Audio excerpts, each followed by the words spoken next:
बाजार में एक सड़क के किनारे शारदा देवी अपनी छोटी सी टोकरी के साथ बैठी थी, जो उसने दिवाली के लिए बनाए हुए मिट्टी के चिरागों से भरी थी। कुछ सादा थे, दूसरों पर छोटे डिजाइन थे। तभी हुजूम के दरमियान एक सादा सी कार आकर रुकी, जिसमें से पीले रंग के सूट में मलबूस एक नौजवान औरत बाहर निकली। ये कोई और नहीं बल्कि उसी जिला की डिस्ट्रिक्ट मजिस्ट्रेट काव्या कुमारी थी, जो दिवाली के लिए मिट्टी के चिराग खरीदने बाजार आई थी। फिर काव्या कुमारी ने शारदा देवी को सड़क के किनारे बैठी रंगीन लैंप बेचते हुए देखा। काव्या सीधी इसके पास गई।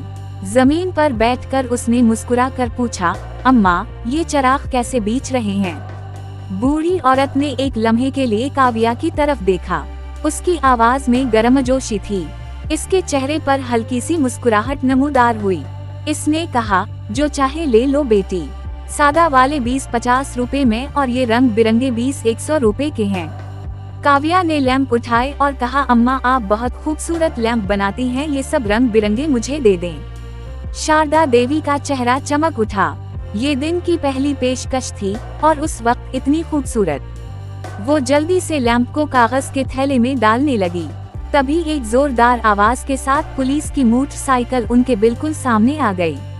एक heavy seat inspector Dhunpal Yadav motorcycle से उतरा। इसका चेहरा फख्र से झुलस गया और इसके होंठों पर पान के रस के निशानात थे।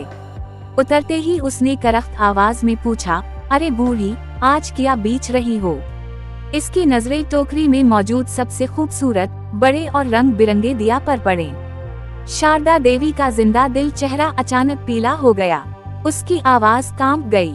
जी जनाब, ये दिए हैं, धुनपाल ने अकड़ते हुए कहा। हाँ, मैं इन्हें भी देख सकता हूँ। ये बड़े लोग, हमें उन सबको पुलिस स्टेशन में दिवाली मनाने के लिए पैक करना पड़ेगा और बड़े अफसरों के घर भी भेजना पड़ेगा। जी हाँ, मेरे पास जल्दी करने का वक्त नहीं है। शारदा देवी के हाथ रुक गए। ये सबसे खास लैंप थे, जिन्हें बनाने में उसे 2 दिन लगे थे। इसे उम्मीद थी कि उनके लिए बेहतरीन कीमत मिलेगी। इसने हिम्मत जुमा की और आहिस्ता से कहा, सर, ये 500 रुपए हैं। इंस्पेक्टर धुनपाल यादव ने जोर से हंसते हुए कहा, पैसा? जैसे उसने कोई बहुत ही मज़ाक़खेज़ लतीफ़ा सुना हो। मैं तुम्हें पैसे दे दूंगा, शक्र करो मैं तुम्हारा सामान ले जा रहा हूँ, वरना अगर तुम्हारी ये टोकरी यहाँ से ले जाऊं तो इसका कोई फायदा नहीं होगा। क्या वो पिछली बार भूल गई थी? शारदा देवी की आंखें आंसुओं से भर गईं। पिछली बार धुनपाल ने सब्जियों की टोकरी अलग दी थी, सब इसलिए कि इसने पैसे मान गए।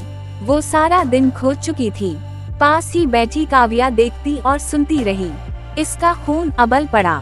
वर्दी में शख्स, एक आदमी जिसका काम लोगों की हिफाजत करना है, एक गरीब लाचार औरत को इस तरह धमकियां दे रहा था।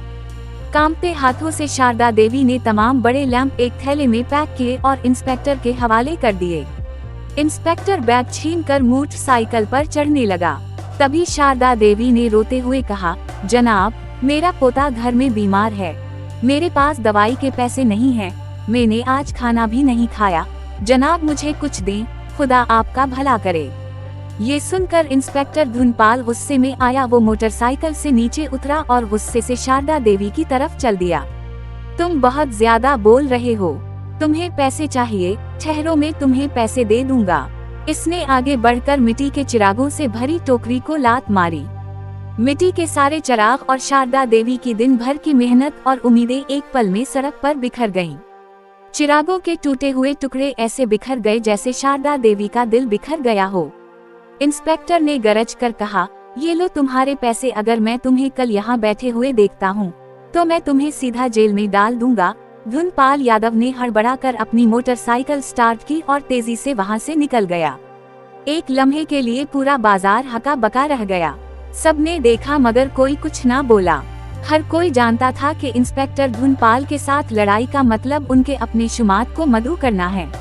बिखरे हुए देव को देखकर शारदा देवी के आंसू छलक पड़े। मेरे लिए सब कुछ बर्बाद हो गया है, खुदाया, मेरी सारी दुनिया बर्बाद हो गई। मेरी वो छोटी टोकरी जिसमें मैं अपने पोते की सेहतयाबी और अपने घर की खुशियों के लिए दिवाली के चिराग बेचती रही थी, अब मुझसे सब कुछ छीन लिया गया है। ऐसा लगता है जैसे हमारी दिवाली खत्म हो गई है। काव्या का दिल दर्द से भर गया।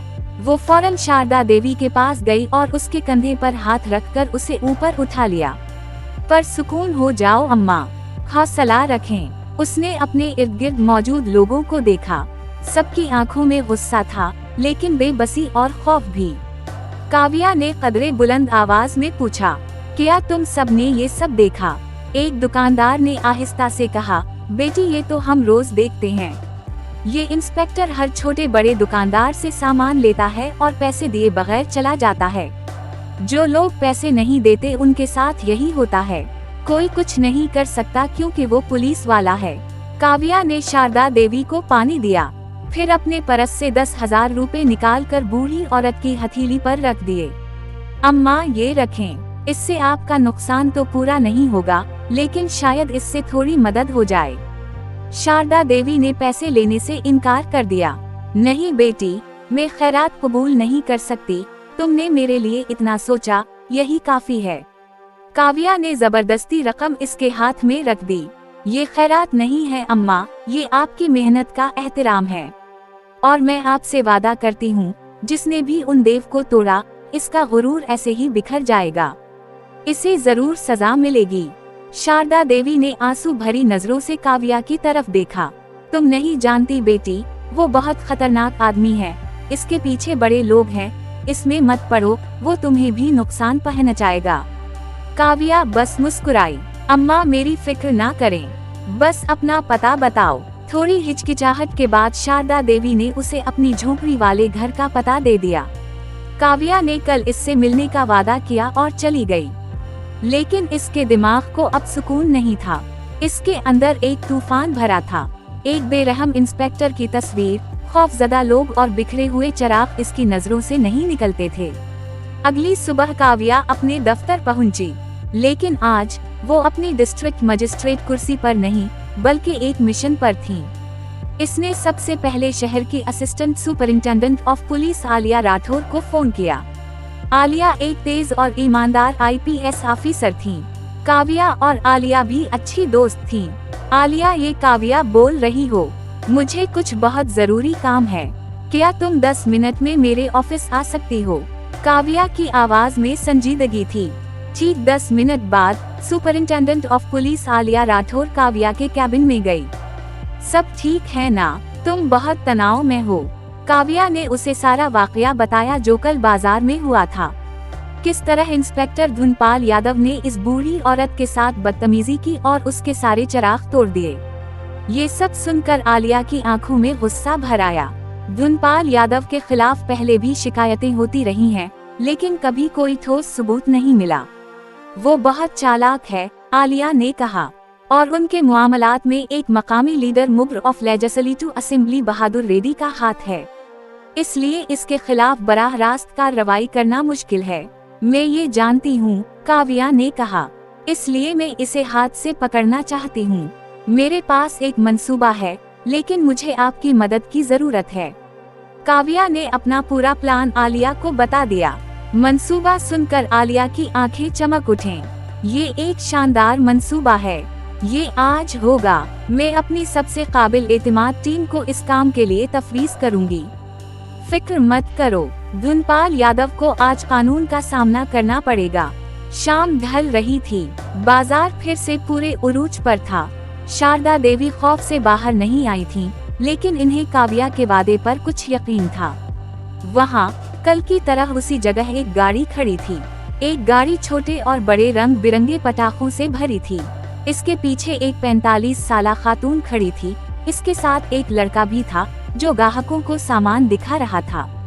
ये कोई और नहीं बल्कि मंजू और अभिषेक थे, सुपरिंटेंडेंट ऑफ पुलिस आलिया की टीम के 2 पुलिस अफसरों के भेस में। मुतअद्दिद पुलिस अहलकार भी सब्जी फरोशों, चाय फरोशों और दीगर ग्राहकों के रूप में पूरे बाजार में फैल चुके थे। हर एक के पास एक छुपा हुआ माइक्रो कैमरा और एयर पीस था। काव्या और सुपरिंटेंडेंट ऑफ पुलिस आलिया करीब ही एक कार में बैठ गई, जिससे बाजार का हर कोना साफ दिखाई दे रहा था। एक लैपटॉप उनके सामने पड़ा था, तमाम कैमरों से लाइव फीड स्ट्रीम कर रहा था।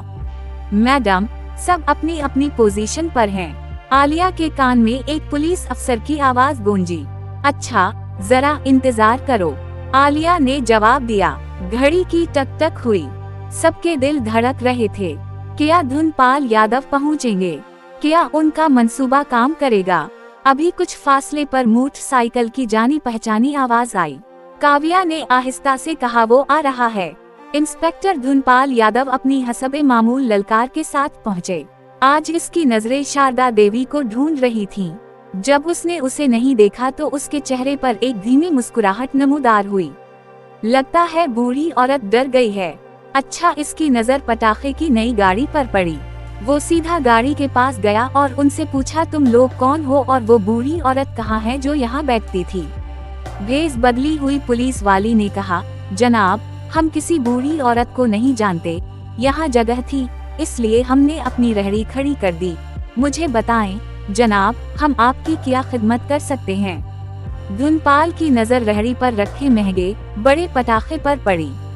इसने हुक्म दिया, ये सीट मेरे बच्चों के लिए पैक करके घर ले जाने की जरूरत है। अभिषेक ने कहा, जी जनाब, इसकी कीमत 500 रुपए है।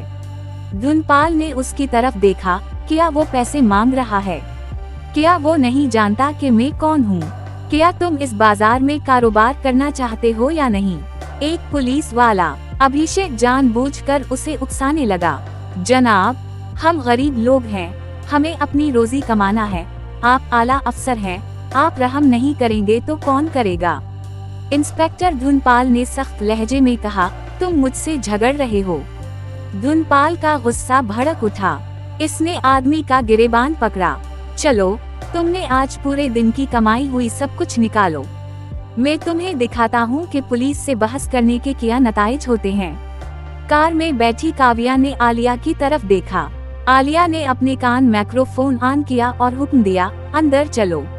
अब इससे पहले कि इंस्पेक्टर धुनपाल समझ पाता, उसे पुलिस वालों ने गाहक, सब्जी फरोश और चाय फरोश के तौर पर घेर लिया।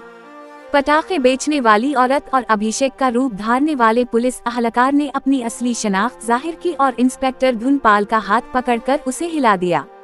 हाथ नीचे करते हुए इंस्पेक्टर धुनपाल यादव हका बका रह गया।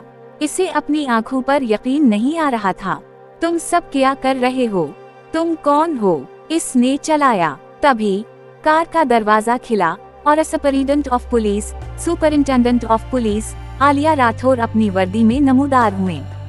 डिस्ट्रिक्ट मजिस्ट्रेट काव्या कुमारी ने पैरवी की। जिस लम्हे धुनपाल यादव ने इन्हें देखा, इसका चेहरा पीला पड़ गया। वो जानता था कि वो गहरी मुसीबत में है। डिस्ट्रिक्ट मजिस्ट्रेट मैडम, उसने कहा, senior superintendent of police madam, आप यहाँ। उसकी जबान लड़खड़ा गई। काव्या ने पुरसकून लेकिन मजबूत आवाज में कहा, हाँ इंस्पेक्टर धुनपाल यादव, हम हाजिर हैं तुम्हारा खेल देखने के लिए।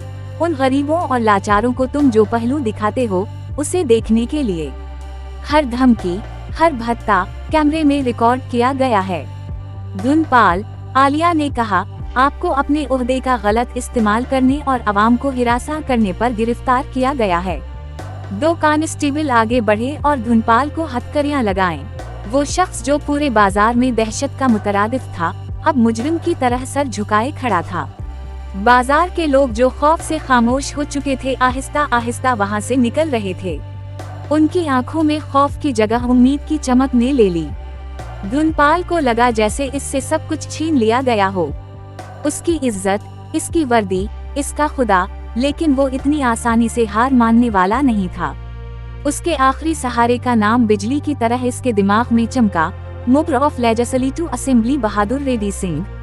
जैसे ही पुलिस उसे जीप की तरफ ले जाने लगी, उसने जोर से चलाया, रुक जाओ, तुम लोग बहुत बड़ी गलती कर रहे हो। तुम नहीं जानते कि मेरे पीछे कौन है। मैं अभी मुंबर ऑफ लेजिस्लेटिव असेंबली को फोन करता हूँ। मैं 1 मिनट में तुम सब से यूनिफॉर्म उतार दूंगा। इसने जेब से फोन निकालने की कोशिश की। आलिया ने इशारा किया और एक कांस्टेबल ने उसे इससे छीन लिया। लेकिन धुनपाल की धमकी ने हुआ में एक नया तनाव दाखिल कर दिया था। सभी जानते थे कि मुंबर ऑफ लेजिस्लेटिव असेंबली बहादुर रेड्डी कितने ताकतवर और बाअसर हैं। वो अपने आदमी की हिफाजत के लिए कुछ भी करेगा, किसी भी हद तक जाएगा। फिर उसी लम्हे काव्या के हाथ में फोन बजने लगा। काव्या और आलिया दोनों लम्हा ब लम्हा स्क्रीन पर चमकते हुए नाम से चौंक गईं। कॉलर आईडी में मुब्र ऑफ लेजिस्लेटिव असेंबली बहादुर रेड्डी सिंह लिखा था। काव्या ने आलिया की तरफ देखा। आलिया की आंखों में परेशानी की चमक उभरी। सारे बाजार में एक अजीब सी खामोशी छा गई। दूसरी तरफ से भारी आवाज आई, डिस्ट्रिक्ट मजिस्ट्रेट साहिबा, ये मुब्र ऑफ लेजिस्लेटिव असेंबली बहादुर रेड्डी हैं। मैंने सुना है कि आपने मेरे एक आदमी इंस्पेक्टर धुनपाल यादव को गिरफ्तार किया है। ये क्या मजाक है? इसे अभी रहा कर दें, वरना याद रखें आपका तबादला सिर्फ इस जिला तक महदूद नहीं रहेगा। मैं जानता हूँ कि आपको ट्रांसफर से कितना डर लगता है। मैं आपको आपके घर के तहखाने में भेज सकता हूँ, जहाँ आपको अपनी ताकत का पता भी नहीं है। आपको अपने घर वालों की जिंदगी प्यारी नहीं है। इसे अभी छोड़ दो, वरना कल की सुबह तुम्हारी नहीं होगी। धुनपाल यादव की शैतानी मुस्कुराहट गहरी हो गई। बहादुर रेड्डी की पहुंच की गहराइयों को जानकर बाजार में लोग खौफ से घबरा गए। काव्या ने आंखें बंद कर ली और एकदम से अपने सारे आसाब जुमा कर लिए। जब उसने दोबारा बोलना शुरू किया तो उसकी आवाज बर्फ की तरह ठंडी और लोहे की तरह मजबूत थी। जोया ने कहा, मुब्र ऑफ लेजिस्लेटिव असेंबली बहादुर रेड्डी जी, सबसे पहले मैं आपको बताना चाहती हूँ कि मैं काव्या कुमारी हूँ और मैं किसी के तबादले या धमकियों से नहीं डरती। और दूसरा, इंस्पेक्टर धुनपाल यादव अब आपका आदमी नहीं है, बल्कि कानून की गिरफ्त में एक मुजरिम है। उसने एक गरीब बेबस बूढ़ी औरत के चिराग तोड़ दिए। मैंने अपनी मेहनत और साबिका खातून के पैसों पर खर्च किया। सबूत तुम्हारे पास है। मुब्र ऑफ लेजिस्लेटिव असेंबली बहादुर रेड्डी का गुस्सा फौरन गरजने लगा। क्या सबूत? मैं जानता हूँ ये तुम्हारी और तुम्हारे दोस्त सुपरिंटेंडेंट ऑफ पुलिस की कोई चाल है। मैं तुम दोनों से निमट लूंगा। तुमने मेरी इज्जत पामाल की है। मैं तुम्हारी नौकरी छीन लूंगा। मैं अभी वजीर आला को फोन कर रहा हूँ। काव्या ने एक लम्हा भी जाया नहीं किया। वो जानती थी कि उसे जवाबी कार्रवाई करनी है। तुम उसे बुलाओ। एम डेल्फी। जनाब, लेकिन आप बुलाने से पहले मेरी बात सुन लें। क्या आपको याद है कि चंद माह पहले आपके खिलाफ जमीन के घपले का केस चल रहा था? मुब्र ऑफ लेजिस्लेटिव असेंबली बहादुर रेड्डी की आवाज अचानक धीमी पड़ गई। किस बकवास की बात कर रहे हो? काव्या ने कहा, मैं बकवास नहीं कर रही हूँ। वो फाइल अभी भी मेरे दफ्तर के लॉकर नंबर 3 में महफूज है और इसकी एक copy superintendent of police Alia Rathore के पास भी है। अगर इंस्पेक्टर धुनपाल यादव को 24 घंटे के अंदर मुअत्तल नहीं किया जाता और मुनासिब आईपीएल कॉन्टिनेंटल सेक्शंस के साथ चार्ज नहीं किया जाता है, तो वो फाइल मीडिया और विजिलेंस डिपार्टमेंट के पास हो जाएगी, ना ही कल 10 बजे मुब्र ऑफ लेजिस्लेटिव असेंबली और 10 बजे। सियासत करो, लेकिन तुम्हारी आजादी खतरे में पड़ जाएगी। काव्या ने फोन बंद कर दिया और अपनी जीत पर कोई रद्दअमल जाहिर किए बगैर बराह रास्त आलिया की तरफ देखा। इंस्पेक्टर धुनपाल यादव का मुंह खिला का खिला रह गया। इसकी शरारती मुस्कुराहट गायब हो गई थी। वो जानता था कि उसका आखिरी सहारा टूट चुका है। आलिया ने फख्र से काव्या का हाथ थपथपा दिया। शाबाश काव्या, अब इसे यहाँ से ले जाओ। पुलिस इंस्पेक्टर धुनपाल यादव को जीप में लाद कर थाने ले गई। बाजार में मौजूद लोगों ने काव्या को वेलकम किया। आलिया को देखकर वो तालियां बजाने लगे। खौफ की फिजा ने अब आजादी और फतह की खुशी को जगह दे दी थी। दिवाली से पहले शाम को डिस्ट्रिक्ट मजिस्ट्रेट काव्या कुमारी और पुलिस सुपरिंटेंडेंट आलिया राठौर दोनों सादा कपड़ों में मलबूस शारदा देवी की छोटी झोपड़ी के पास पहुँचे। शारदा देवी ने इन्हें अंदर आने की मिन्नत की। अंदर इसका 20 साला पोता, जो अब थोड़ा सेहतमंद नजर आ रहा था, अपनी टूटी हुई चारपाई पर लेट गया। काव्या ने मुस्कुरा कर कहा, अम्मा, हम आपके लिए कुछ लाए हैं, ये देखो। उसने एक बड़ा पैकेज अपने पास रखा। इसमें एक खूबसूरत नई साड़ी, इसके पोते के लिए खूबसूरत कपड़े और इसकी दवाइयाँ थीं। शारदा देवी ने पैकेज लिया और इसकी आंखें आंसुओं से भर गईं। तुमने मेरी बात सुनी, अल्लाह तुम्हें खुश रखे। आलिया ने हंसते हुए कहा, अम्मा, हमने देखा कि आपने चिराग बेचने की जगह छोड़ दी है। अब आपको कोई तंग नहीं करेगा। हमने इस इंस्पेक्टर को मुअत्तल करके थाने में बंद कर दिया है। अब आपको फिक्र करने की कोई जरूरत नहीं है। ये सुनकर शारदा देवी बहुत खुश हुई। इसकी आंखों में आंसू आ गए, लेकिन ये आंसू अब खुशी और एहतराम से भर गए थे। फिर काव्या और आलिया ने झोपड़ी के सहन में शारदा देवी के लिए रंगोली बनाई।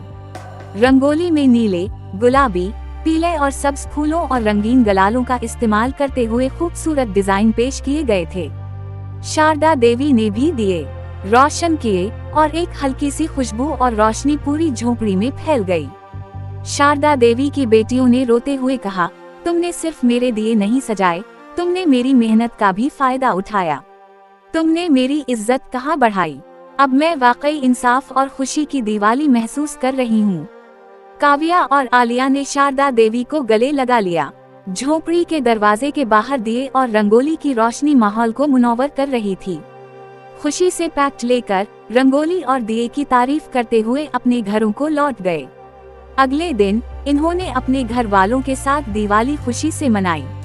तो दोस्तों, ये कहानी सिर्फ तफरीह और तालीमी मकासद के लिए बनाई गई है। दिखाए गए तमाम किरदार, वाक़यात और मकालमे फर्जी हैं। उनका किसी हकीकी शख्स, तंजीम या वाक़या से कोई ताल्लुक नहीं है। बराह करम उसे एक कहानी के तौर पर देखें और इससे लुत्फ उठाएं। हम किसी के जज्बात को ठेस पहुंचाने का इरादा नहीं रखते। अगर आपको ये कहानी पसंद आई है तो बराह करम उसे लाइक करें और ज़्यादा से ज़्यादा लोगों के साथ शेयर करें। हमें कमेंट्स में बताएं कि आपको कौन सा अमल सबसे ज़्यादा पसंद आया और हमारे चैनल को सब्सक्राइब करना ना भूलें, जहां हम आपको इस तरह की मज़ीद मुतासिर किन कहानियां लाते रहेंगे। शुक्रिया।